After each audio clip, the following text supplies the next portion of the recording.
It's odd to be in this room, in a room full of so many great people, and to be acknowledged for simply just trying to do my job. I've been fighting for the culture my whole life. We're human. We all make mistakes. The Hollywood Unlocked Impact Awards were created by Jason Lee as a testament to what we can achieve when we work together. This night will be etched in the annals of time in celebration of Black culture, excellence, and impact. A night that the world will remember forever. Let's build more bridges to connect all of us, to have more empathy for one another. There will be moments in your life where things get dark, and I mean really dark. I don't like showing weakness in my music because it's hard to be yourself. Thank you. What good is it having influence if you don't use it when it matters most? The Zeus Network is proud to be an exclusive partner of the 4th Annual Hollywood Unlocked Impact Awards. This is a night to celebrate us unapologetically and with immense pride.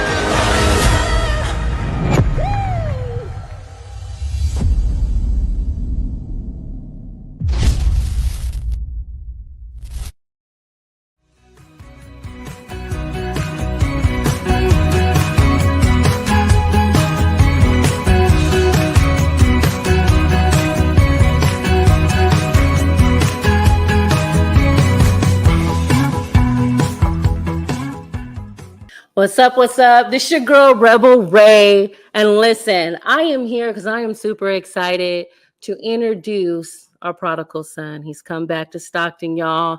Mr. Jason Lee, businessman, entrepreneur, millionaire, exceeded all of our expectations and hated on the haters. We're hating on the haters.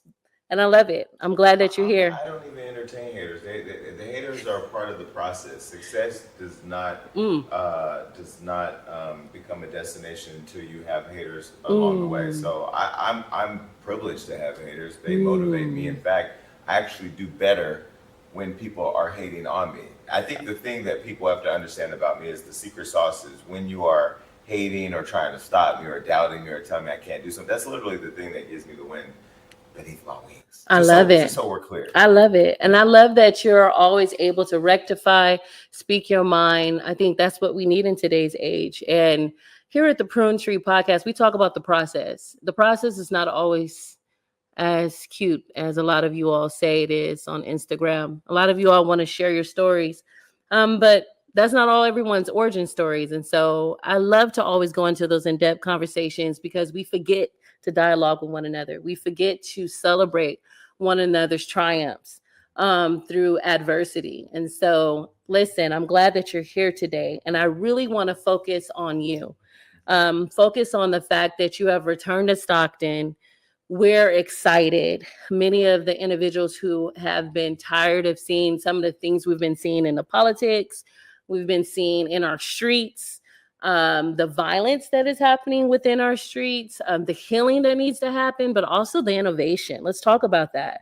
And I want to, before we ever get started, let's lay the foundation.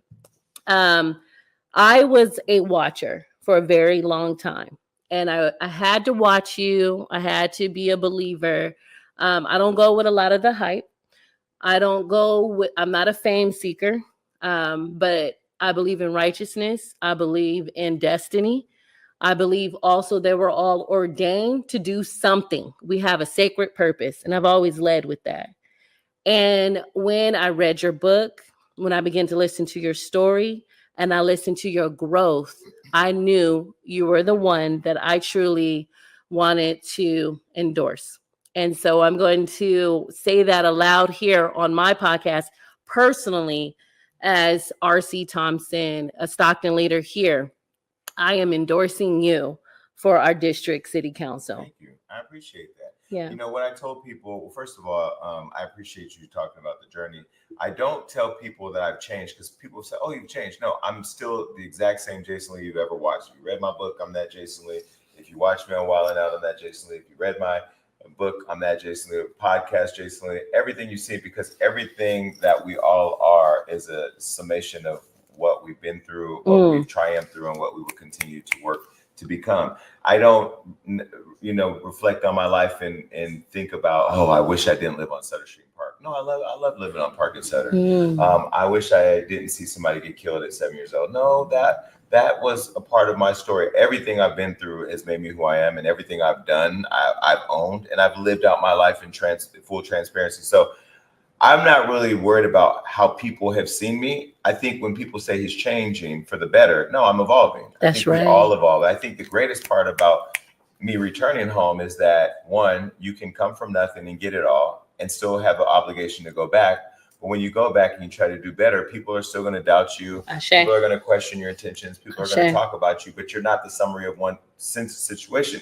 And I think that oftentimes little kids that look like me are often told that you're not good enough, or you're never going to be something, or you can't do this. And I'm just proving every time I do something that it is all possible. You're killing it every time. I want to talk about how you inspire the millennials, the Gen X and the Gen Z. Being a social content influencer, it's a responsibility to go along with that. And I think everything is thought out in your evolution. I'm going to say it like that. Because even with some of the other things that people like to highlight, I was able to witness, and I'm going to say this, I was able to witness greatness. I kept this as a keepsake. It's a little warm. I kept it in my purse throughout the night. And this is the actual program that Mr. Lee put on for the award show for Hollywood Unlocked. And I was flabbergasted. First of all, to have the 209, the South Side represent with all the leaders there, and to see you shine bright. And I've never been a hater. I've never been someone that it's fake. I always praise where praise is due, because to know his story and to see him in that pink tuxedo, oh my God. Everybody was flabbergasted. We had such a wonderful time.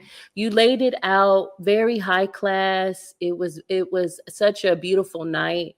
I always caught the Holy Ghost when Sister Sheer was up there singing your ability to minister to Jonathan. And he told his story behind and why that song was sung for him. Y'all missed it. I mean, you can support and buy a ticket next time, but you all missed it. You missed the spirit that was in there. And it was nothing like you think Jason Lee. And to hear some of our most profound leaders in the nation raise your voice up and say, you are the most thoughtful, social justice, equitable, diversity, and anything that you want to associate with social justice, progressiveness, business-minded, high-class individual. And people were so happy. I know I could go on and on, but the funny part is, I'm just Jason. I think the thing that's important is people understand what she's talking about, the Hollywood Unlocked Impact Awards, which they can watch on the Zeus Network August 11th. It airs.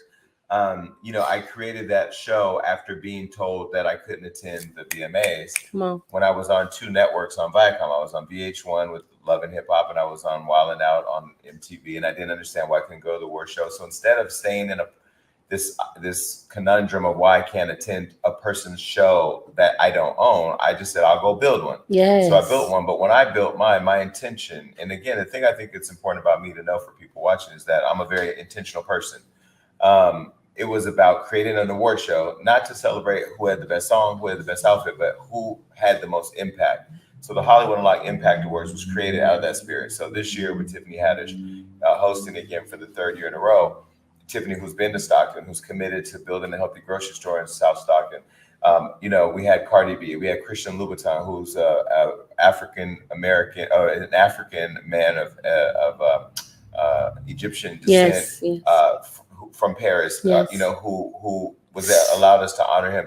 But it's not the people per se by title. It's the fact that if you were there, like you, we created an environment of love. Yes, you did. Ben Crump, who's been fighting for social justice and human rights as part of our civil rights experience in this country. Jasmine Crockett, who was fighting for us in Congress.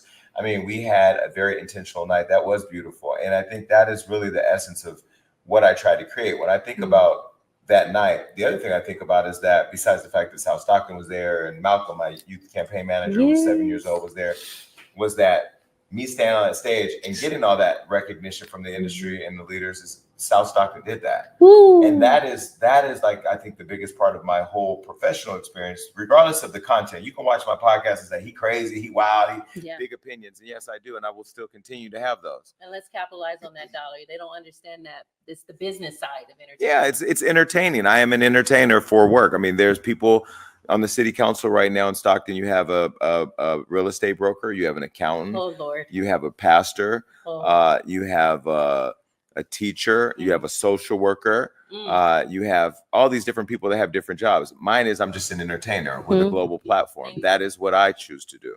But more importantly, how I choose to use it is what you saw at the award show. And those relationships only help me benefit in everything I do, including running for city council. And it actually benefits the people around and the supporters, because a lot of times you can use your social influence for negativity or you can use it for positivity. And in that moment, I was able to see and I was hooked. I said, this is how it's done, right? We have to evolve. We have to evolve in our way on how we outreach and connect with people. It's so funny because, you know, we share a lot when we talk to each other and we check in. What I loved about you is you always understand your homework. When it comes to social relationships, you came back into Stockton full time and you checked in with every leader. Now, me being one of the leaders here in Stockton that helps with some of the crossroads, the decision making on how we're going to advocate for our people, you checked in with every major leader and they were calling me and telling me you were showing up. So I want to testify to that first because you did your homework, you listened, and you listen to the needs of Stockton. Well, this is what I think is funny about the people who are just caught up in this hamster wheel of destruction that Stockton has found itself on, right? You know, continuing to keep people misinformed, continuing to keep resources away from the right people, hating, doubting, being negative, not being able to see the light at the end of the tunnel. Is that in any business that you're doing, like I'll take Hollywood Unlocked, or let's take, you know, my business for example, right? You can't launch a business or a product without doing a survey, doing your research, finding the stakeholders, identifying your audience, creating a message, and then being able to successfully execute and amplify it. That's just the principles in business that you can apply to anything. So when it came to me as an organizer within Kaiser, I know that the end result is trying to figure out how to deliver quality patient care. How do we get there? Building safer standards for the staff at the hospital, being able to develop better relationships with the managers, being able to create a culture to deliver that care, find out the resources that you need, and then executing it and making sure people know that it's aware. So when I look at the Stockton City Council or the work in the city, it's the same principle. It's just that the problem with Stockton is they don't have any business-minded people sitting up there.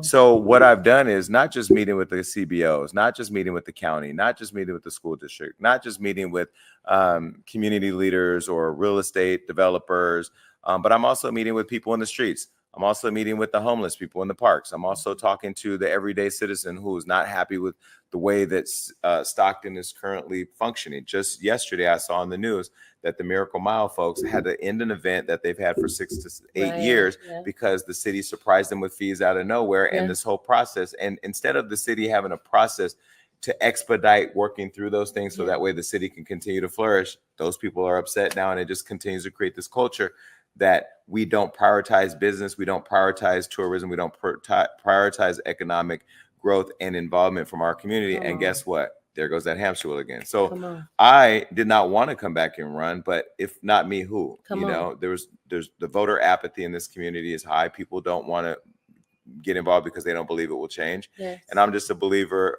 that things can get better because I've seen it several times. Ashe, and I know I want to talk about the ability to manifest for a moment. I'm a true believer in the universe and energy that you wield. And you're a true energy wielder. So I don't know if you know that about yourself. Absolutely. Really? Yes. So going back to this historical story that you tell all the time about how you manifested yourself into Hollywood, Yeah. Into fame. And you were here. What age was that at the fairgrounds? I was 15. 15. Saw Queen Latifah performing Mm-hmm. and went and snuck backstage Mm-hmm. to talk to her and Mhm. said, I need you to what? Give me your phone number. But I mean, her phone number is 10 digits, just like yours and mine, right? I think people and even in looking at me, you know, I've been very intentional for people as I've returned home that when I'm home, Yes. I'm Jason. Mm-hmm. If you see Jason the entertainer, Jason the celebrity, Jason this, that, whatever, the money, none of that validates Jason, the person who had a lived experience from Park and Sutter to South Scribner to Mother on Hammer and El Dorado to navigating foster care, having a mother who was a single mother, struggle with drug addiction and prostitution to survive, who's been molested, who's been abused, who's been through the system, who lived in children's home, who lived in Mary Graham, who got shot and who watched his brother die. All those things happen here. So when people only go straight to the top of what they believe is the top of my priority, I got to take them all the way back to the top is what I've survived and what I've been through and the testimony that I give to other people. And the reason why I choose to pour into young people is because when I was growing up, there was nobody pouring into us. There was nobody acknowledging the voice of the voiceless. There was nobody investing in the ideas of a young person. Queen Latifah was the outlet for me. That happened at the fair. Now, when you look at the fair has lost that. The fair does not have the stadium that it had. I mean, the benches that it had and the staging. I saw In Vogue at the fair. I saw Brandy at the fair. And I've gone on to interview these people or meet these people in my adult life, and I'm just like, wow, it takes me back to the dreamer that I was at the end.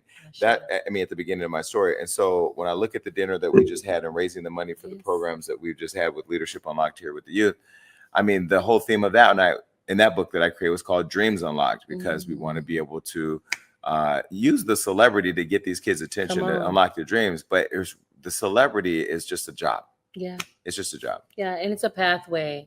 And I think a lot of times too, taking back to your childhood, we look at the roots of a person, and that's what we do. We usually use the tree as a paradigm to really show how we grow, right?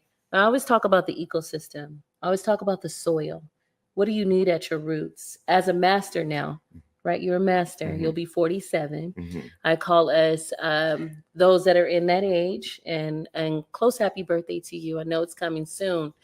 We're young elders. Mm-hmm. We're young elders now. If you ever remember having an elder that pulled you aside and spoke life into you, that spoke that you can do it, we're looking for that guidance right now. Mm-hmm. And when I met with you for the first time, I said that. I said, we have been traumatized. Do you remember what I said? What you say? Because you all were talking about trauma. I said, I don't live in trauma. Mm-hmm. Like, we got to get out of the trauma. It doesn't mean that we don't have to work through the trauma, because I am sober. I am in therapy. Yeah. I do have a good group of friends around me. Yeah. I am in many ways. Stockton has done something for me recently that I haven't done in a long time. It's allowed me to be much more accessible, because you can't be inaccessible by the public, because that's the current issue with the current person that holds the seat that I'm running against. They're unavailable. They're unattainable. They're not anywhere to be found. They're missing. They belong on the back of a carton of milk. Uh-oh. But either way, that's me being honest and pointed. But the reality is that, I've had to work through all of that trauma to be able to see it in other people as soon as it comes, and then help them through theirs. Some people choose to live in their trauma. I don't RSVP to that party, because you got to allow people to work through their stuff in order for there to be a clear path to whatever the solution is. And I think for Stockton, you can see all the trauma. People are wearing it. The city's wearing it. There's so many issues that are just so visible that I look at it as an opportunity to work through that trauma together. And I keep telling everybody, including you, I keep saying, I'm not Superman. Yeah. Don't for a second think that I'm going to come in, put a cape on when I get elected, and I will get elected. That's that manifestation, y'all. You have to watch that. It's not just manifestation, because what they say, faith with no work is what? Dead. Okay. And I've been out there working. Ashe. My family's been out there working with me. Been pounding that ground. We have hundreds of volunteers, young people, all ages from 6 to 60, knocking on doors, talking to people, investing in rebuilding trust, earning trust, building strength and strengthening our district. Yes. Because when I win, we have to work as a collective. And I look at me as the face of the work, but the work that's going to be happening behind the scenes is investing in leaders like you who are doing the real work, other leaders who are out here building the community and working as a system and a collective to be able to move us forward. Because South Stockton, let's be very clear, has been the underinvested, most disrespected part of our city for decades. Do I think it's going to change overnight? Absolutely not. But it's going to take a person with a full-time commitment for a part-time position to actually force people in the city and then invite people from outside the city to invest in it so it can get to the next step. And I think it needed a strong personality in District 6. It needed someone that wasn't a coward, that wasn't an internet gangster per se, that hid behind letters and typewriters. And I just aged myself, but the computer, the keyboard, a lot of times, too, that I watch you and I watch how you interact. And a lot of people don't know how to take you in. They're either fame struck or they're intimidated. When people want to, you talked about accessibility, when people want to be able to, get a hold of you, because we haven't been able to do that in District 6. And I think that was You've the been biggest. able to get in touch with me. Meaning you haven't been able to get in touch We with haven't been able to get in touch with District 6. Got it. Okay. We will not say. Just want to clarify. We will not say that person's name. I do answer my calls. Yes. I think that's a lot of the fear. I look at this is ordained. This is a time. This is a shift that we need right now. We're seeing it on the political realm, even at the United States level. Sometimes change is hard. We always talk about the pruning. There will be a pruning in your first year that you're going to be doing. You're going to be supporting growth here, but it's going to take some time. So what is that? What is that? Yes, because that's where I was leading to. Yeah. You do this. Okay. You're good at this. First, let me say that intimidation, when it comes to me, comes from two different places, and I want to be very clear, and I hope everybody hears me. Okay. It comes from a place of your intention in interacting with me is not in good faith or in goodwill, meaning you have an intention other than what you're displaying, and you're afraid of how I'm going to respond to it. Because everybody who's honest, truth, and transparent with me, regardless of how they feel, you can walk up to me and say, "Can I tell you something?" I say, "Yes. I don't like you. I don't respect you. I don't like what you did. This decision you made was horrible. You're trash. That was trash." And I will actually respect you. But if you are saying you're supporting me because you think I'm famous, because you think I'm rich, because I'm friends with Rihanna, because of this or this, if you're trying to support me because of things outside of what's important to the purpose of why I've returned, then that doesn't really, it's not going to align with where I am, because I see me as Jason Lee from South Stockton, who used to run the streets, who now wants to run the city. And I look at me as somebody who brought in a 6-year-old campaign manager to guide him along the way so he can be the fruit at the end of this process. And I think that I've met with some of the business developers here who fund a lot of these campaigns, right? If you go look at the 460s, do research, see who's paying for all these campaigns. I've met with all of them, and I've said to them, I am a businessman and I want to do business with all of you as long as you're investing in the South Stockton. I don't want money. I don't want your endorsement. I don't even need your public support. I need you to not get in my way. And if you choose to be destructive to this movement, not a moment, because what's happening right now in District 6 is a movement.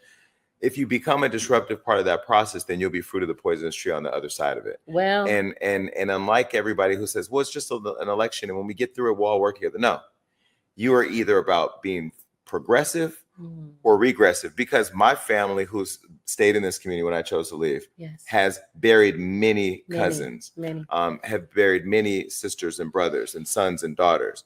And I believe that this city has done a strategic job, at least in South Stockton, with the representation that it's had, of investing in things that create more boxes for parents to put their kids in, and scholarships to get them to college, jobs to put them in so they can have economic vitality, or in ways of building a community where you can walk to go and have yogurt instead of a smoke shop and a liquor store. Wow. And because of that, I can't wait to win the seat, because winning the seat means I earn the trust of the people.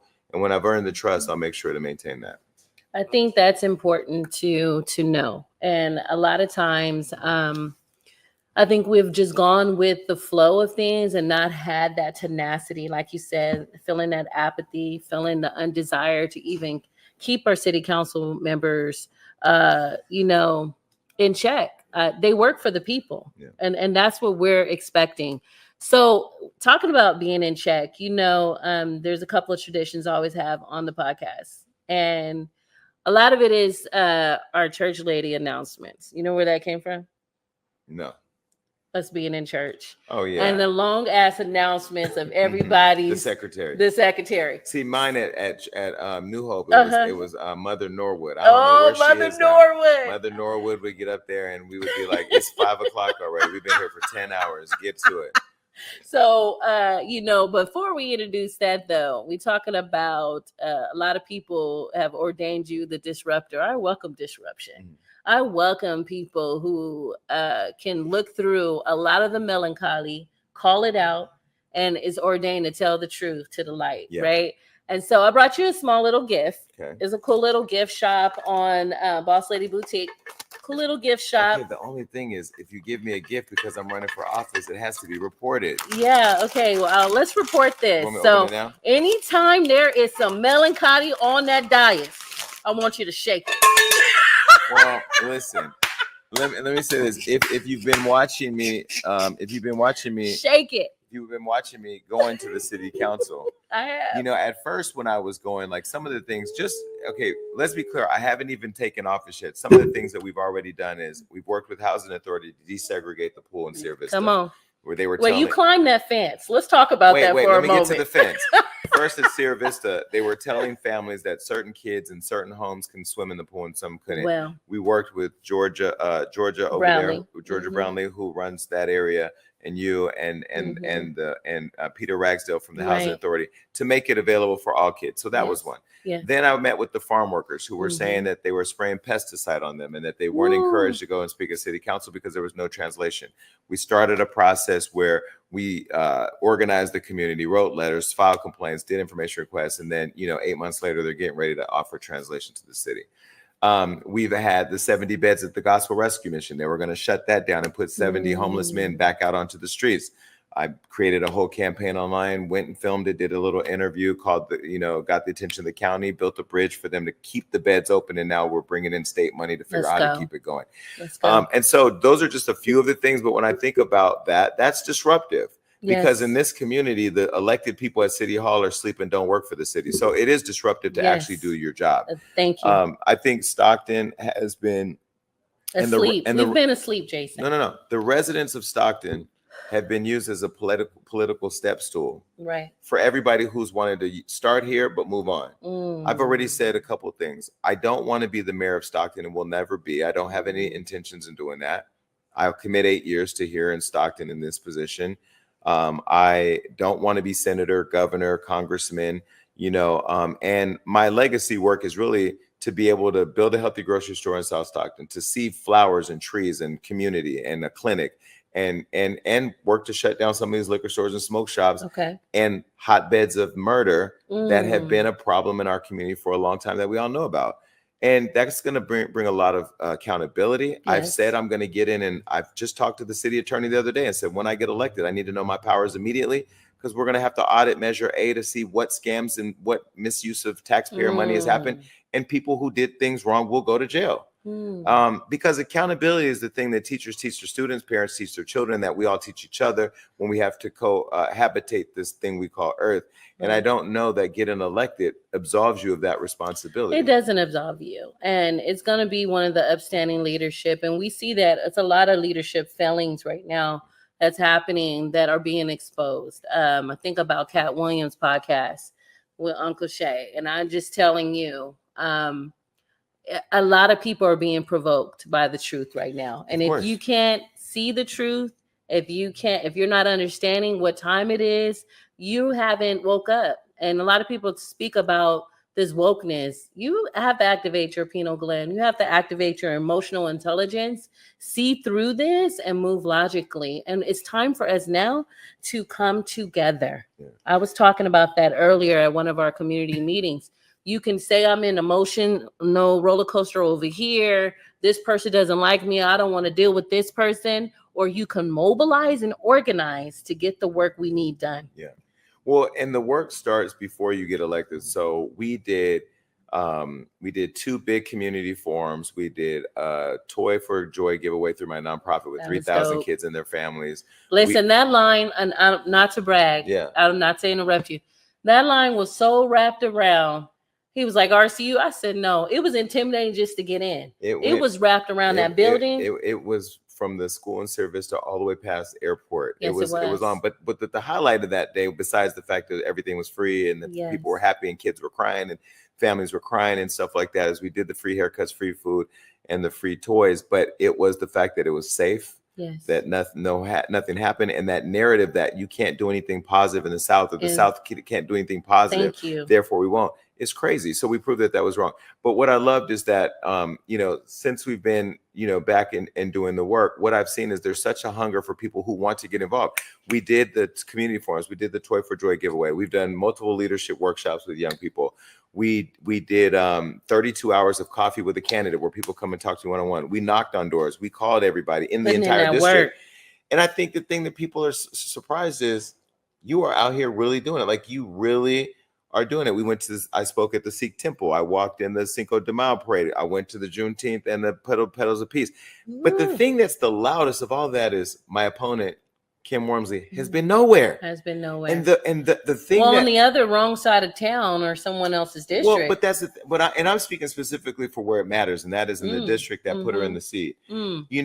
I've said they said, oh, he wants money. I have more money than this position could ever pay. In fact, I've even said I'm going to donate my salary to creating a youth athletic commission to help the kids on the South Side for their sporting interests. So they can't figure out. First, I was the guy that needed money. Now I'm the rich guy buying the election. Now they don't know. So they were saying you were mad also, and let's clear that up while you're on there. Before we go there, let me say in this vein, because it's important. I need to be able to get this out. Go ahead. I think it's really important for people to understand that Stockton lives and exists within the news desert. Right. You're not like Los Angeles or Miami or New York or Atlanta, where you have the LA Times, the New York Times, you have the Miami Herald. You have a news desert where the Stockton Record, which was my first job as a paper boy, that had a circulation to the entire city, is pretty much decimated and decimated by the times and with technology. Now you have to subscribe to the website, which is pointless because it's a trash paper. But you don't have a legitimate news source. The news outlets on TV only cover homicides or like doom and gloom. So you don't really have a mix of what's actually happening, nor do you have a real strategic focus from the news. Showing the Stockton lens here. But then you have different pages who say whatever they say, whether you're Stocktonian 2 or 9 times, whatever. And so within all of that is somewhere the truth.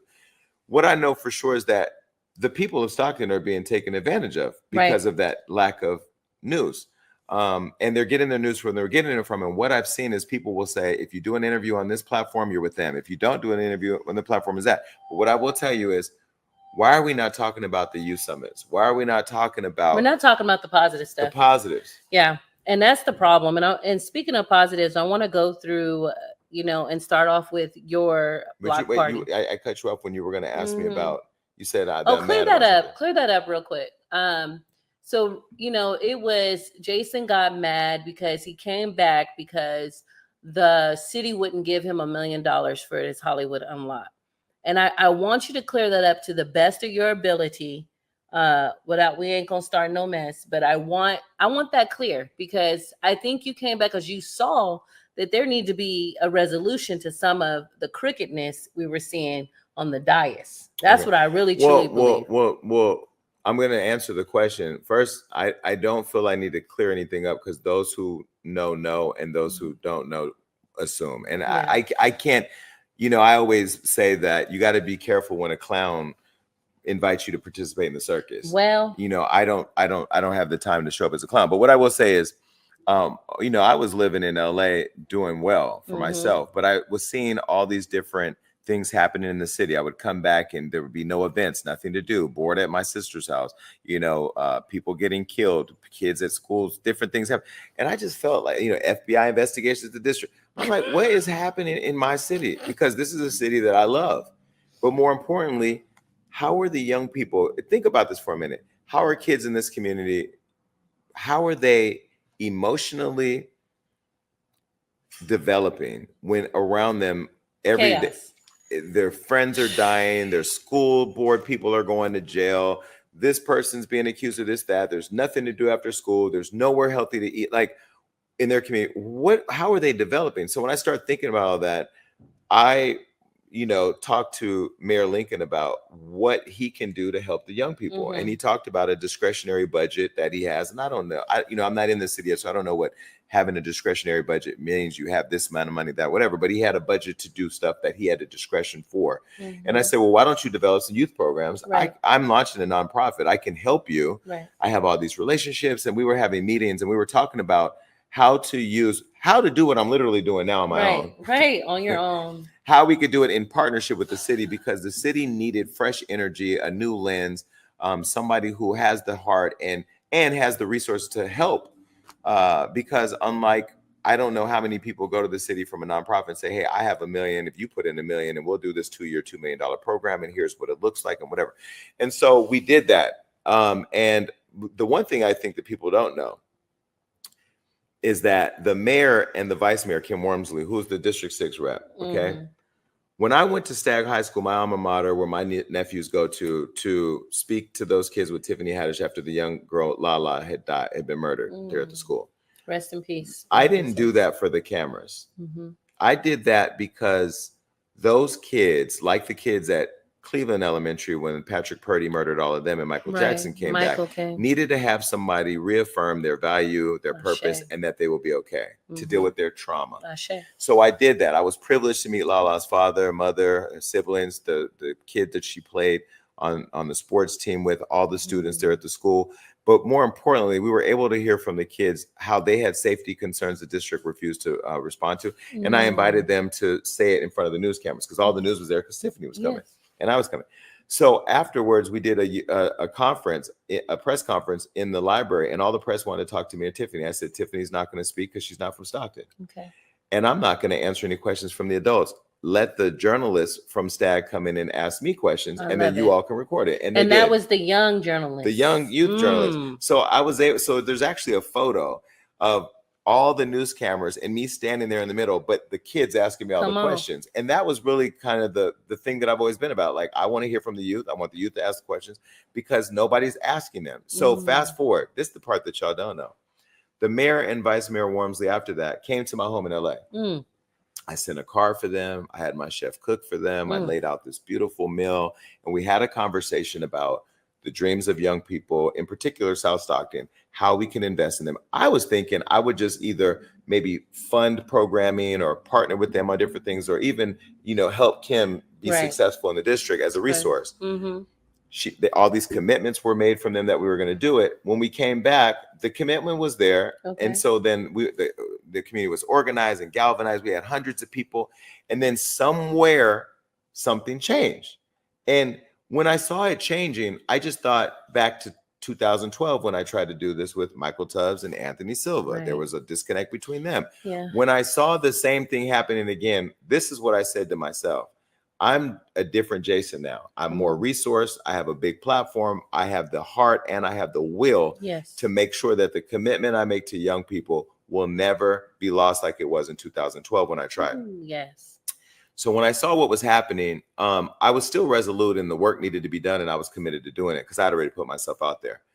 What I didn't know was that they were going to politicize it the way they did. And what happened, crazy. But here's the blessing in it, right? Because I still don't see it as a negative. We still were able to organize so much pressure and momentum that they put $2.086 million towards the youth programs. However, they had no tracking mechanism, nowhere to show the ROI of that investment, nor did all the money go towards the population that needed it the most. And so that is when I decided, okay, this can no longer be this way. Kids in South Stockton, in my district, need to be invested in a real way and not used as political props. And the politics of Kim Wormsley have to be met with accountability. So my first theory was, let me find somebody who wants to run against her from the community, who knows the needs, who's respected, and I will invest in their campaign and I will help run their campaign. Because again, they look at me as a celebrity, not somebody who worked for a union for 11 years and organized city, state, and got national. Those skills. I want y'all to pay attention to that. That I apply to my business. Still the same skills. So once I couldn't find anybody, people were just like, I don't think it'll ever change. These people will never, it's never going to be different.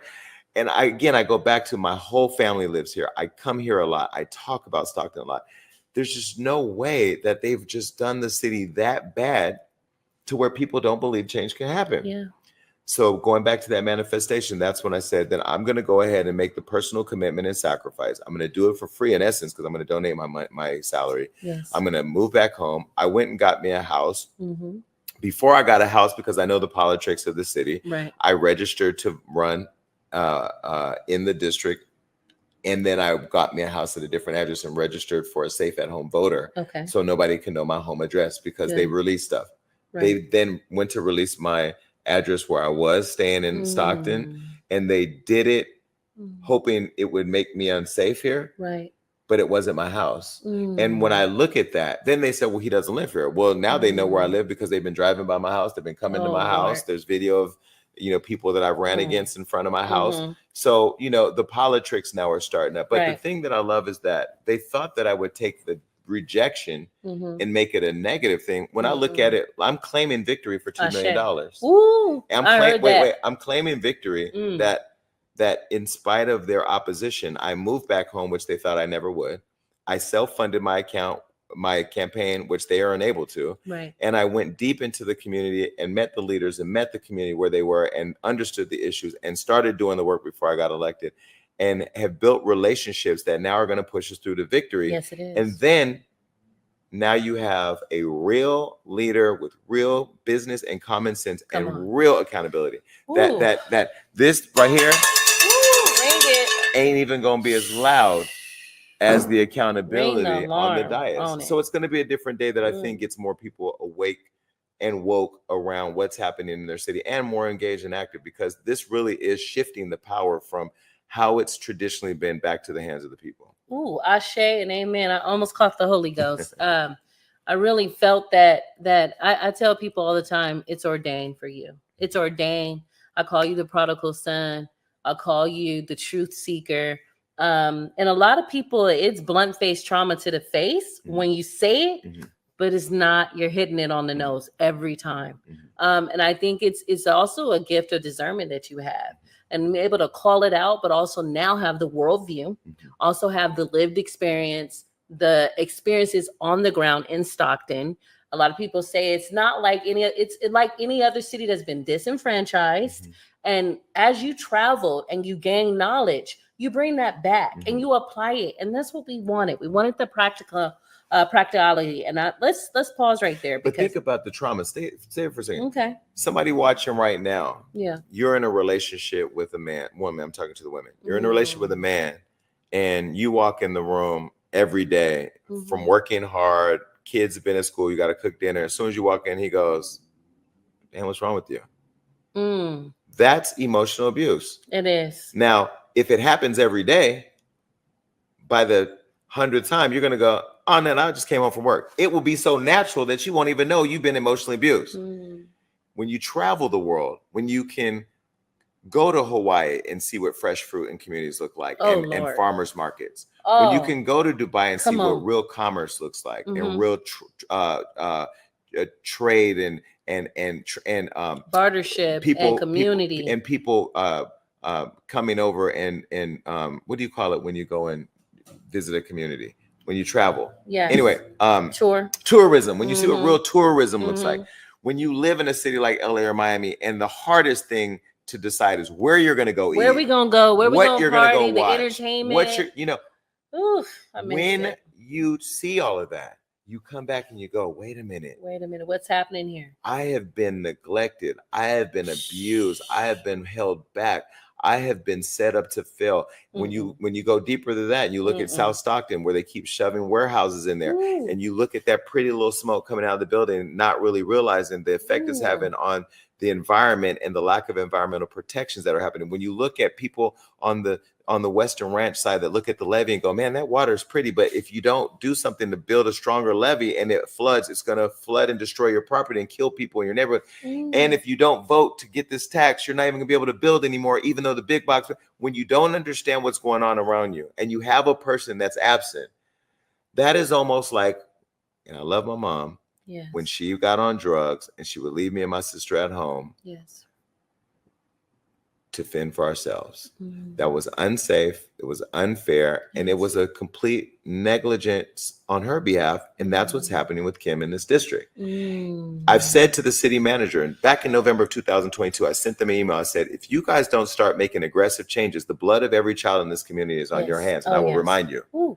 And I have that email and I have it printed out right now on my desk because it says the blood of every child in this community is on your hands if you don't make these changes. And I will remind you. I'm going to remind them when I get elected. I just think that when I think about how I got sucked into this, it can't be anything greater than God has said, this is where you need to be for your people right now. And it makes the sacrifice worth it because I'm actually excited at the work to happen after the election because it's less about the titles, less about the powers, less about about putting that action in. I'm petty, but I'm not petty to disrupt my life to the extent that I have, to spend the amount of resources and time and dedication and public announcements of what I'm doing for the sake of being petty. And we're talking about millions of dollars that you had to say, not right now while I'm serving. Yeah, I've already a lot of people don't understand that. I've already lost, like, I met with my agency about a month ago, and they were like, yeah, there's already like $1.3 million in deals that I can't do. But I've made 10 times that over this year. So I'm okay. I'm okay. It's a minor sacrifice for me because you know what? If I earn the respect of my community, if I do the work that is needed for my neighborhood and my community, my legacy will pay me 10 times. Tenfold. So I'm not worried about the immediate gratification of getting another $1 million. I'll find $1 million. It's more about when David from the Gospel Rescue Mission called and said, man, I love you. If nobody told you today because of you, we didn't have to shut down those beds. Dang. That feels good. Wow. It feels as good as anything else that I'm doing in entertainment. So talk about these diapers you got out of a well. Just people a man stood up. Now this was like, I think your first month back. It was my first meeting. Oh my God, your first community meeting. I'm sitting here. And this guy said, it's a bunch of things we need and we're running out of things and just diapers, A lot of people don't understand when you're living paycheck to paycheck or that paycheck is really hand to mouth and it's not even making the mouth, diapers, toiletries, things that we take for granted, people are not even able to meet the expectations. So when you give birth to a baby, and we're doing a lot of Black maternal health and advocacy, Ashe. When you give birth to a baby, you want to be as ready as possible. And sometimes those strengths of the community you need to call on. You saw that need, you had a connection, and of all people, you call. No, I didn't call anybody. What happened was, I did. So what happened was I was in the meeting and this guy stood up and said, we need diapers. Right. I was like, okay, I'm on Wild 'N Out. With Nick Cannon. Nick Cannon has incredible diapers with WAC 100. I called WAC. I was like, yo, can I get some diapers? WAC sent 8,000 diapers. Come on. But here's the blessing. Even though I was a blessing in doing that, because thank you for bringing it up. I totally forgot I did the diaper thing. By the way, Ralph went and filed a complaint with the FBI and the people basically saying I was using the diapers to bribe votes. Like, I just got diapers. That's what in my mind, like I get diapers. Right. But here's the deal. You know what it did? It did something for me. And this is where for the only time in the interview or any time I'm talking, I'll sound like a little disconnected from reality because I'm not anymore. Yeah. I don't know how much my bills are. I don't know I know how much I spend because I get a monthly report, but everything, I don't worry about bills. I don't worry about got to pay this, got to pay that. Am I going to feed this, feed that? I literally do whatever I want because I work so hard to be able to live a life where I can pay for it all, right? Yes. The diapers reminded me that real people are going through real shit. And that the things that I was taking for granted, flying 6 friends to Dubai first class, doing this and that, it was reckless. It was necessary to inspire my friends, but it was also like it felt good to be grounded. So that meeting with that guy Francisco, shout out Francisco for doing the work. When he grounded me in that moment because he reminded me that real people need real shit, and that celebrity, that world that I do live in, that I still live in. And you've been there to see it. Yes. It's my job, and that it needs to be contained there. And I love the fact that WAC offered to send those diapers. He followed up. He sent them. I gave them. But even online, it was people like, well, why didn't you send the diapers here? Why didn't you send them? That was a request that he made. How he, if now go support his organization. Go tap into the work he's doing. Go volunteer. Right. Go figure out how to get some of those resources. Yeah. But don't criticize why you're helping this person versus this person, because everybody can get help at some point. Exactly. And I loved in that moment that Francisco and his son was there, and his son had some kind of some kind of shirt on, and I made him put on I Love Stockton shirt. You know, I love it. You know, and it was good to see, and I thank you for bringing that up, because I'll be honest with you, we've been doing so much work, me and my family. Shout out to them and my volunteers. Shout out to the fam. I don't even know all the things we've been doing.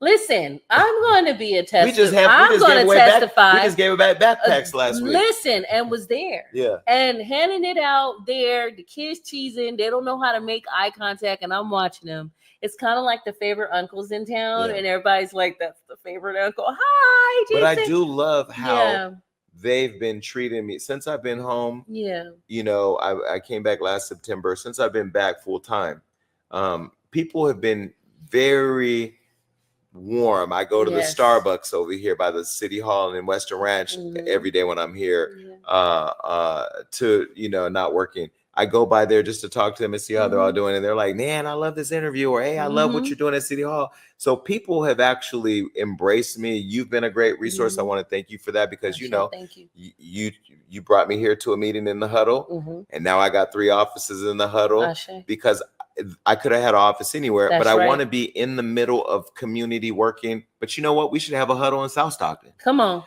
We should have police substations in South Stockton, and we will within the first 180 days when I get there. You know, there are things that I'm enjoying in different places, like lunch at Midgley's. Yeah, we should have a strip mall with restaurants in South Stockton. You know, I talked to Floyd Mayweather. We have some of the best taco trucks. Have you tried our taco trucks?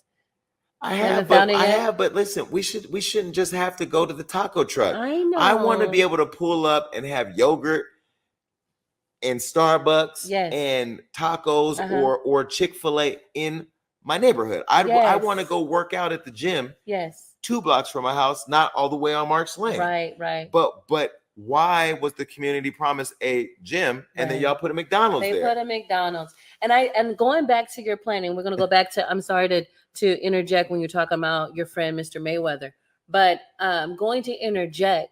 You know, the city council puts the people on planning commissions. And so what are the qualities that you're going to be looking for when you change that planning commission? Well, the first thing I'm going to do when I do assume office is I'm going to relieve everybody on every commission that's on the commission in District 6 now and start completely over. Okay. So I want to be very clear about that. And I'm going to give you some of the ideas that I have for what I want to implement. So the first thing I'm going to do is I'm going to start completely fresh. And what I'm looking for are people who are deeply rooted in the district, who understand the complexities and the opportunities, who have been doing the work, who have ambitions to continue to help to rebuild the district and the city, and who want to work to do that, and who will work as a team. You know, people who understand collaboration. I've been doing a good job of building a relationship with the county, building a relationship with the school district, because again, if your kid leaves your home and goes to school, it's not the city council to say it's not my district. That's still your kid. Yes. If that kid goes into the county pocket, it's still your kid. So we have to look at how we foster relationships and collaboration. So that's one. The second thing is I'm going to be unifying the district, creating a council that unifies the district and working in partnership with resources like RSSC to be able to strengthen the backbone of the district, but also pull together resources from outside. Like I just had a call with FIFA about investing in the soccer community here. Nice. I just met with the football coaches about how we create opportunities for the football teams. So I think that just really strengthening the systems, identifying people who are fully committed. You know, I haven't made any commitment to any one individual, like you're going to be my planning commissioner, you're going to be my Measure A person, you're going to be this, because I need to be able to establish what my vision is, the work ahead, and what my expectations are, and build a trusting relationship with those people, because I don't have time to play around. Yes. I'm going to look at this as a business and run it that way. The second part is I've been very accessible and out and doing all of that. I'm going to put a little bit of structure into what I have to do so I can really focus. Yes. I don't go to ribbon cuttings and photo ops for fun. I don't even do that for work. I will do it when I bring business to the city or when we do things to invest, like opening a clinic and other things. And then I think that, you know, one thing that is relates to policing, because I know crime is such a big issue. Here's something I haven't said that I do want to do and I do plan to do, is I do plan to develop a proposal that hopefully, if everyone is elected, that it has the same vision for how to move the city of Stockton forward, is that we look at developing a police commission. Okay. I think that community policing is something that we've lost in this community. I think the visibility and accountability of police in District 6 and in the city has been missing. Right. And the accessibility of them through these substations are missing. I think the resources right now of Measure A have been put in a general piggy bank where there should have been 65% committed to the Department for Public Safety. But the police commission allows each of us on the dais to select an individual from the community that sits on a commission that oversees the police department. That is a significant shift. And I would also like to see the police chief report to the city council directly, not through a city manager. Because a paper pusher can't really tell you how to fix crime. They push papers. We need people who can actually give the police what they need, the resources they need, the departments that they need, the investment in opioid response or in narcotics, or, you know, supporting the needs of the community, because response time right now is crazy. Interagency partnerships, so police can actually work with city police in neighboring cities, that after you exhaust overtime and there's nobody else to get in Stockton, why can't a police officer from Lathrop or Tracy or, you know, Lodi come and work to be able to fill the shift? Okay. Now, people will say, well, they don't know the communities. The police y'all got now don't know the community. But that's where you have to establish a partnership where a lot of them don't live here either, Jason. Don't. So they don't know the culture. But in the heart of Sonia Massey, which is a real thing people need to be paying attention to, especially if you're a person of color. Y'all go look that up, because we don't have time to go into it. Look up that. It's a woman who called 911 for help and was murdered in her house by the police officer. And provoked that demon when she said the blood of Jesus. But the mother called the day before and said, don't send a racist cop. The thing is that people in the community have lost trust in some ways, but there are some good police here. And the police chief here is a good police chief. Yes.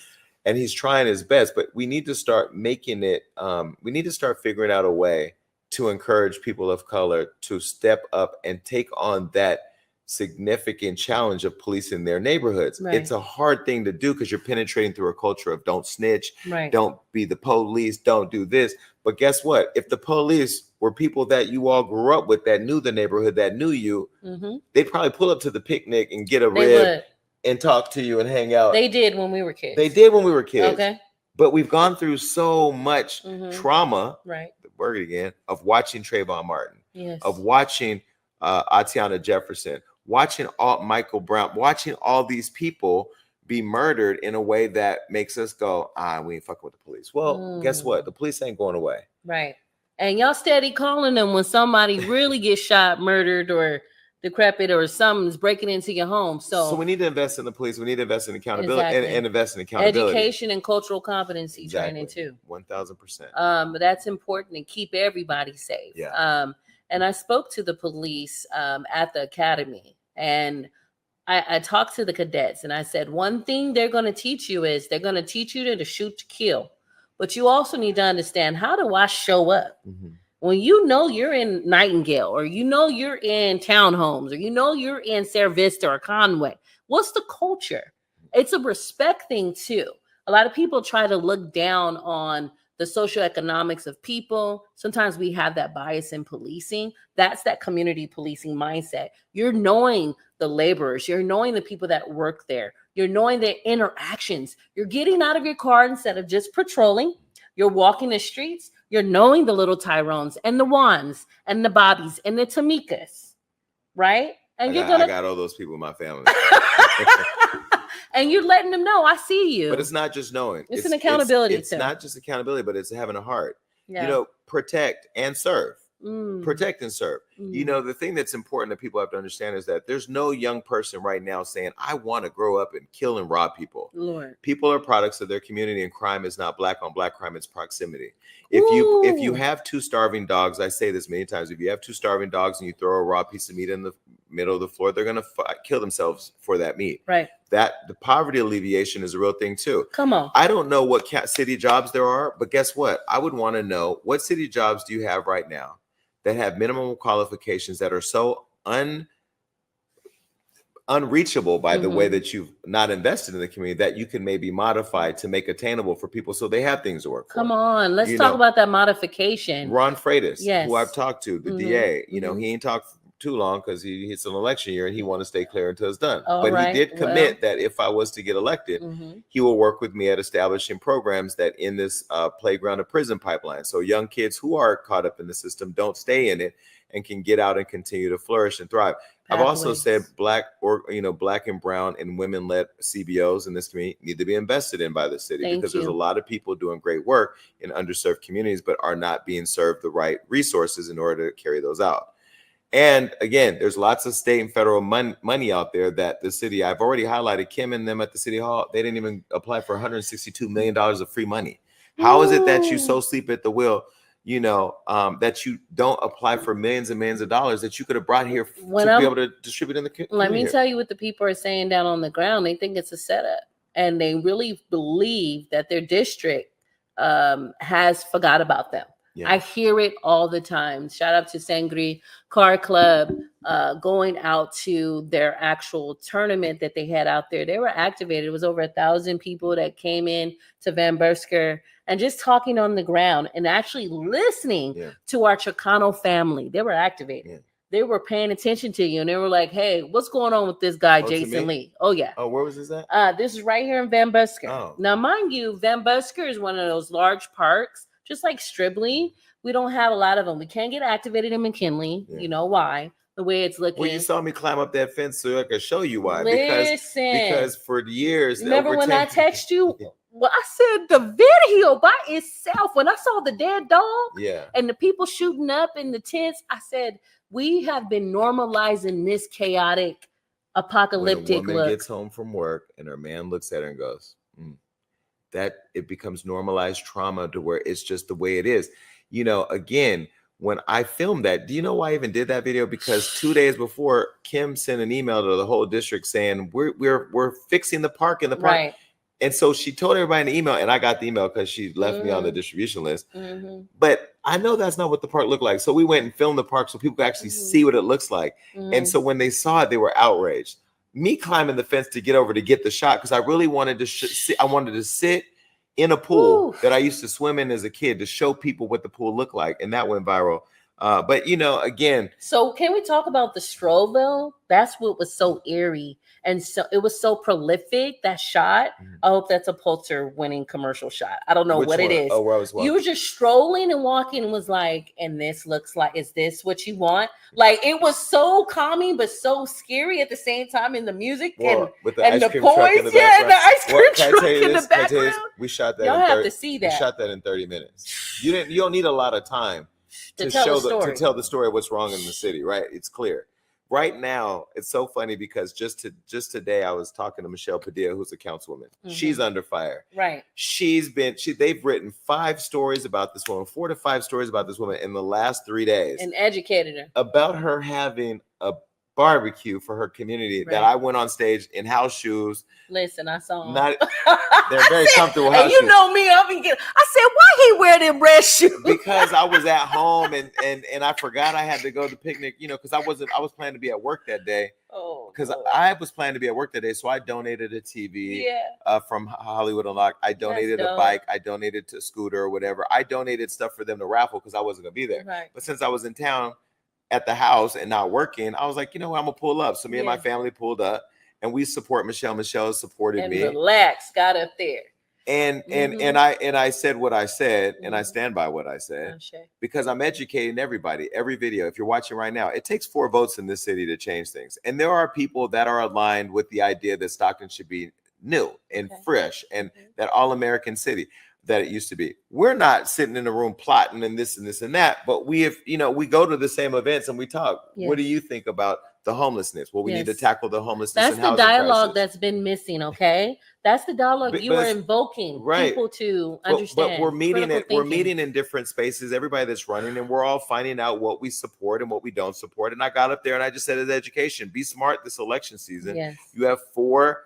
It takes 4 votes to make change, and they've turned that into this thing where now they want to launch investigation. But here's the deal: Why are they not investigating the Measure A scam? Right. And the fact that $360 million has not gone towards what they promised the community. Well, hopefully there's some investigations going on for child abuse. Why have they not investigated the claims that one of the city council members was molested by their niece? Why are they not investigating the Brown Act violations or the reported $50,000 increase the city manager who's making over $450,000 is getting ready to get, while the community still hasn't restored the benefits of police officers and firefighters?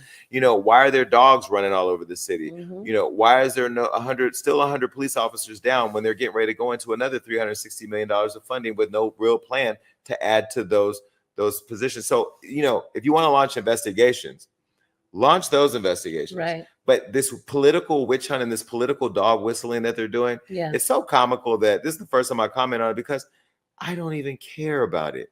I'm going to focus the next 95 days to get into every single voter, to telling them that if you all get this right, this election season, you will see a different Stockton. I promise you, because not just the fact that you'll have all these different people who are on the same page, but you'll actually have a person that's up there fighting really hard to not only keep us all on track, but to keep the city on track of moving forward. Okay. Shouldn't take more than 4 years to get a cover at the Weber Point. And we've been burning up ever since, Jason. And it's so hard to sell that space the way it is. It's not a lot of event venues. We have not been activated in this waterfront. I don't know how long. If I see someone else naked bathing in the waterfront without nobody taking them aside and giving them some support, I don't know what I'm going to do. I feel like I'm going to stream. I'm in a dream. And when I saw you place that, you have to pin it to your Only Jason Lee. When I saw that, it just. So which part? When you were walking through, it was like a nightmare, and then it flashed. It did sound like Jason Voorhees, or Halloween was gonna. Mike Myers was gonna pop up. It did, but it was a night where we've been living. You have to tell the story that way. I'm a storyteller. My job is I'm a storyteller. Yeah. You know, the same way that I put out, the Ralph White documentary, you know, for people to see what housing in the district looks like for some people. That was unfortunate to see that. But I also had a conversation with Ralph after the election. I said, hey, you know, I grew up having a lot of respect for you and what you've done for the city. You know, I have to work with you once I'm elected. You know, and you know, Ralph laughed, and you know, I don't know where he stands now, but you know, I'm fully committed to working with Ralph because he needs to be a part of the change too. He has to be a part of the change. I mean, he's been 16. He spent 16 years on the dais. Hold on. He's done a lot in the community. Change is a coming. So I want to just calm all the noise of the, you know. I like how you zoned it into that mic. I want to calm all the way that it's been, or the benefits people have had personally, or the way that things used to be, or the way things always been, because slavery was also there for 400 years. Listen. So tenure in a situation or in a position doesn't negate the fact that change is coming. Come on. And change is going to be what we all have to embrace, unless we're going to fight against change. But I don't know what you're going to do when change comes, because here it comes. Get on the 95 train. days. Because a change is coming. You remember that? No. Okay. Listen, you haven't been doing all your church singing, have you? You got to have the gospel in you. Listen, I want to go to these church lady announcements before we run out, because I'm looking at our time, and I know a lot of you all are wanting to hear who Mr. Lee is endorsing. We'll end with that. And what next steps can we get ready to vote? And I want to also hear about your presidential endorsement, if possible. So listen, we're gonna the block party, brought to you by Jason Lee. I Am Ready Youth Leadership. It's gonna be music, Zumba, fun, food, safe, free. August 6th, 5 to 10 p.m.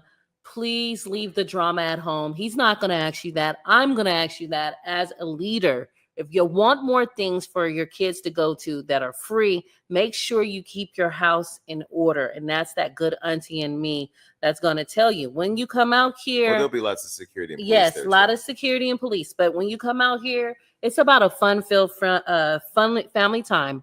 I'll be out there with my family. Paul E. Weston Park, 3603 East WS EW Woods. And again, this is brought to you by the Hollywood Unlocked Foundation, HollywoodCaresFoundation.org. And I'm excited. We're going to be putting that as a dope flyer. I love the flyer. You always have like fun, beautiful flyers. The one that you did for Cinco de Mayo, when they put that hat on you, the sombrero. Okay, can I just say something? I love that. But let me say this. Huh. If I offended anybody, because some people, were offended. No. Nobody was offended. I did get a call where people were like, I can't believe you did that. But I literally did not do it with the intent to be offensive. And I don't, I'm not running as a politician. I'm running as a person. People make mistakes. If I did offend people, I apologize. But, a lot of people actually love the flyer. But yeah, I mean, I try to be as creative. I have a good graphics team. And for y'all that are super overly sensitive, let's talk to your therapist about that. I mean, we really have to show up. There was no cultural appropriation. And I'm going to say it. It was some of everybody there really taking a time in. It was like a family reunion. And we wear sombreros around here. I mean, California was part of Mexico. And we support our Mexicans. We love our Mexican Americans. What I love about my campaign is it's been extremely inclusive, right? Yes, the makeup of my campaign team is from everybody from Filipino to Black to Latino to other folks from other Asian descents. The Sikh community has been phenomenal to me. It's welcomed me in several times. In fact, what I love so much about this campaign is that I have learned a lot about the South Side that I didn't know. Mm-hmm. Of course, we know South Scribner, walking to the flea market, going to McKinley Park and all that. Mm-hmm. But I didn't even know the Sikh temple was doing such a service to the community here and feeding the community, and shout out to them. They've been great to me. So, I mean, my campaign is a reflection of rich diversity and how I plan to bring us all together. Shay, thank you for that. And please keep up the wonderful events that you've been bringing since you've been here. You've been very activated. I want to go forth with our next Church Lady community announcement. It's the Save the Date Reinvent South Stockton Coalition brings to you again the South Stockton Resident Summit. As a leader here, they hadn't done it for 7 years. We brought it back last year. It came out. It was beautiful. We got everybody that was a representation of the South Stockton. Shout out to the South Stockton OGs. Shout out to Advanced Peace, Concrete Development. And I'm going to get in trouble with saying names, but we were all in the building coming together. This year, I'm throwing a block party. And so this is going to be free, fun event. It's going to be a family style reunion. We're going to have Old Schools by Sangri Car Club.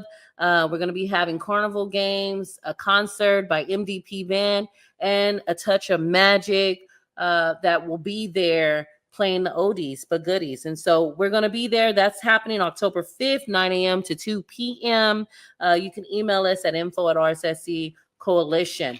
Later that day, listen, we're going to be coming together. We're going to be supporting the movement that's happening in South Stockton. We're also going to be rededicating the Hmong gardening. A lot of people don't know the Hmongs were integrated here through the late 70s and the early 80s. And so I went to Montezuma School and I was under Janie B. Reddish. And during that time, it was Mr. Schaefer. Shout out to Mr. Schaefer. He was a third grade teacher that taught at Montezuma for many, many years.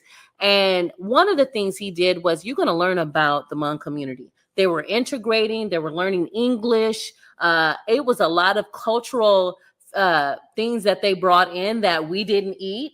They brought in certain candy, certain food. And I remember actually learning how to count in Hmong, right? These are the things that you don't really talk about. Stockton is so diverse. We were the diverse city in 2021. And I remember those things, and we're going to be taking our time dedicating that. So we're going to be doing them with the state of California and recognizing their commitment on the county fairgrounds. So that's going to be happening on the 5th.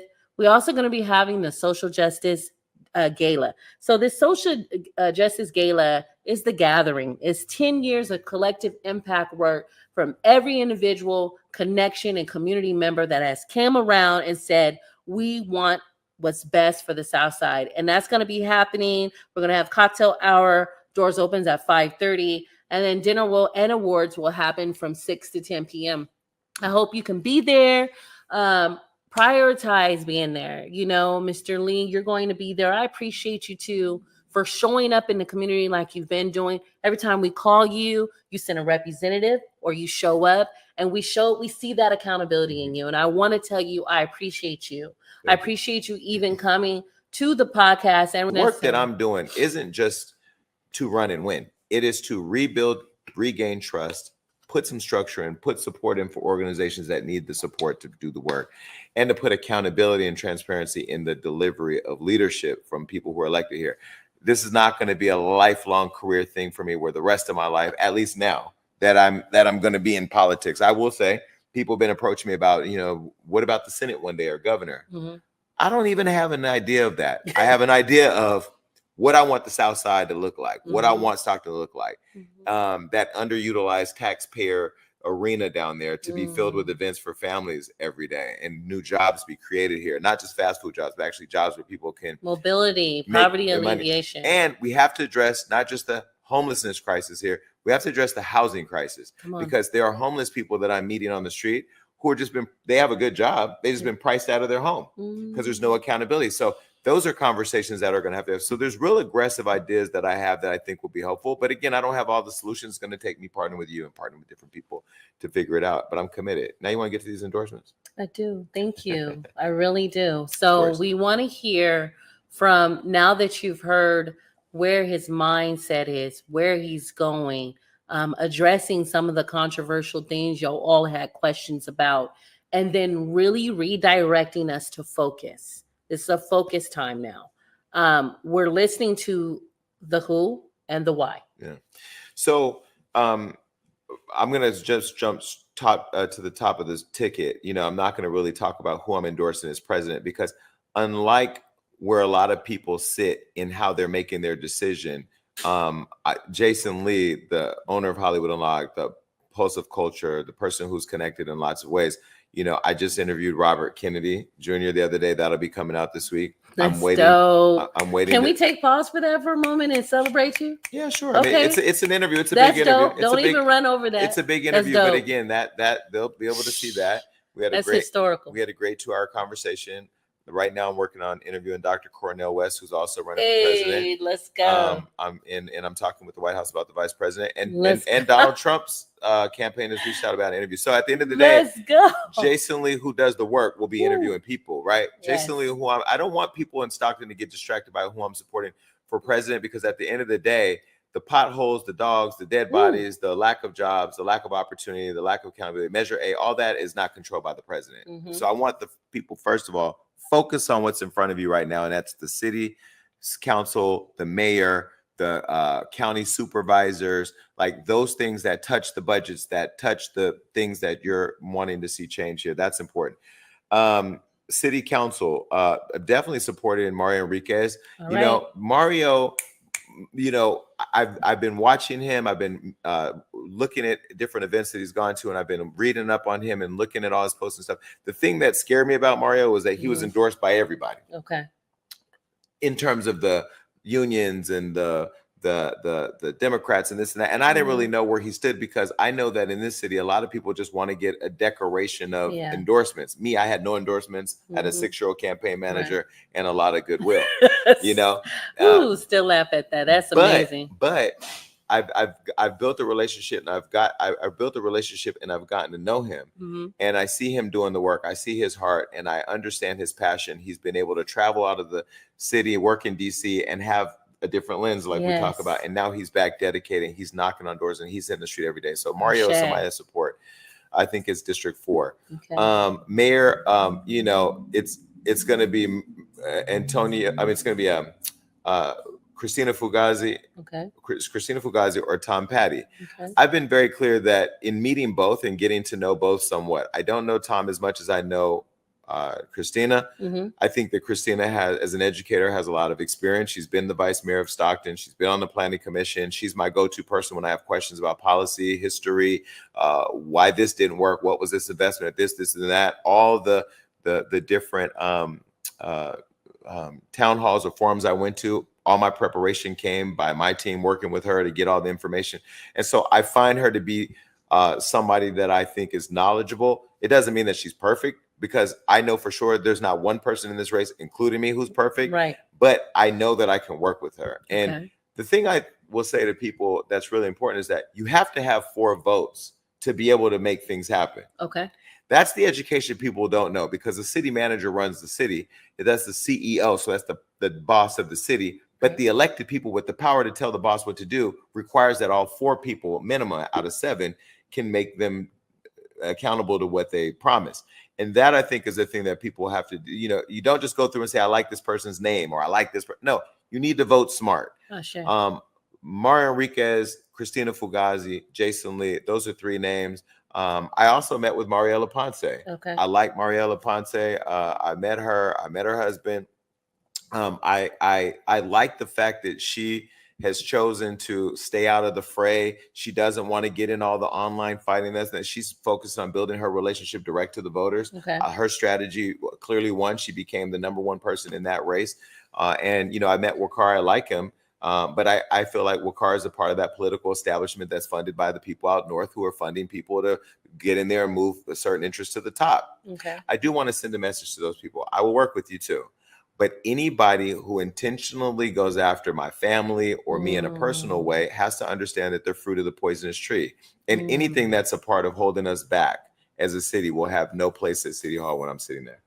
Ashe. So Yeah. you were very direct. I appreciate that. I mean, this is the moment that I can always point back to. I say what I said. Right. Now, I have met with Bob Gutierrez, Michael Duffy, Anthony Barquette. I'm meeting with Fritz Groupie. And a lot of great, these people are running these names down. Who are these people? Are they movers and shakers? These are movers and shakers, but these are really successful business people that I think in many ways oftentimes are colored as bad people. Right. There's no bad people in the city. There's people doing things that are not good. Right. On all parts of the city. On all parts. So when I've met with each of these people, I found really good work that they've been doing. I want to invite them to do good work in District 6. Okay. I want to sit down and partner with them. It's just that the inequities of what has happened in District 6 can no longer happen. So that's the only thing. You can't.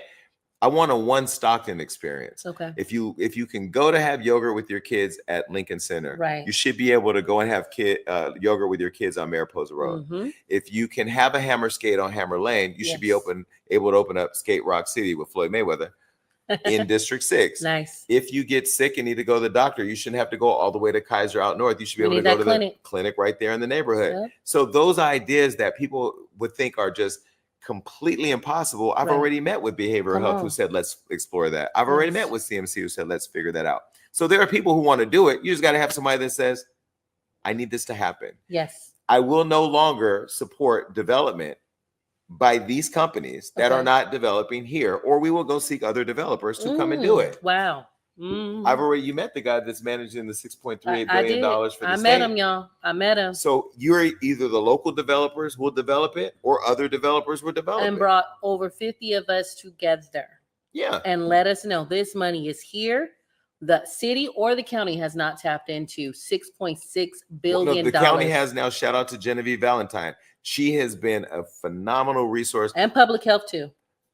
Genevieve is so connected right now to the money that I would be surprised if they got less than $70 million.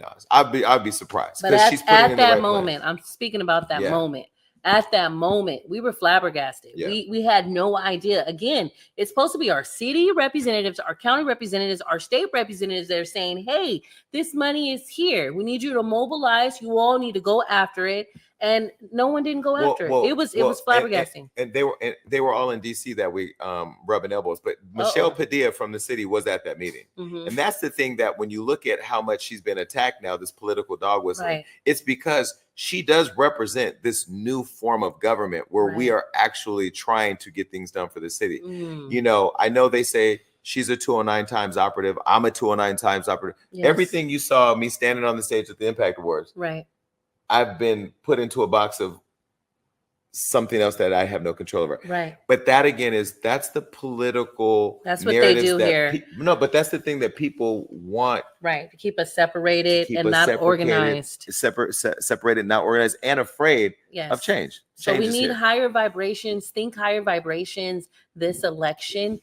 Think strategy. Think logic. Listen to people, hold your representatives accountable. I tell you all, follow the money, Follow the influence on each representative and why they make the decisions that they make on that dais. I'm going to be looking forward to supporting your campaign personally. Thank you. And supporting anybody who wants to know.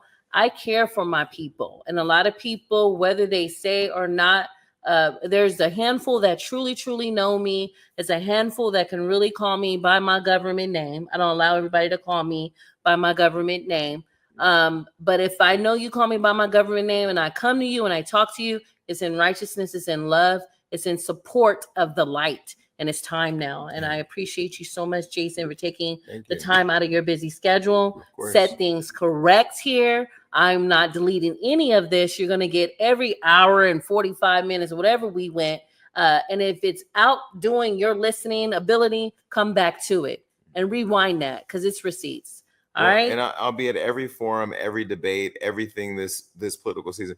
And again, the last time we had all these forums, the incumbent did not show up. Right. She said she felt unsafe. How you feel unsafe and you gonna represent the South Side? You gotta be tough. Okay. Well, you feel unsafe when you do a lot of shadow work. And when you do a lot of shadow work and you write letters and emails and you set people up and there's no accountability, you feel unsafe.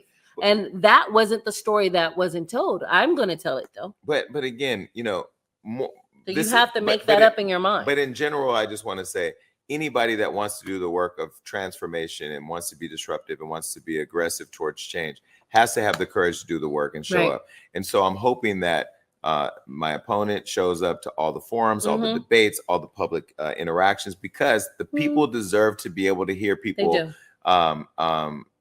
debate ideas of what the vision for moving forward looks like. That's and all emotionally and intelligently, like you have been.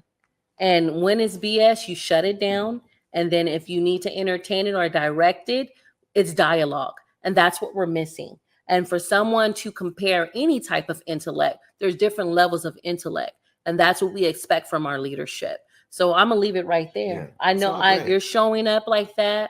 I appreciate you again. And listen, you can tune in, share this video, please. If you have any questions, you can write in, you can comment. Shout out to Mayfair Management who manages the podcast.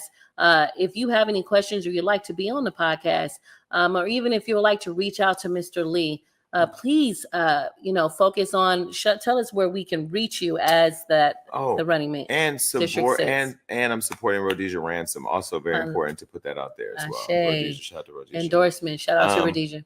Yeah, and once I talk to Kamala, I'll come back to y'all with that. All right. Yeah, I mean, you could just reach me.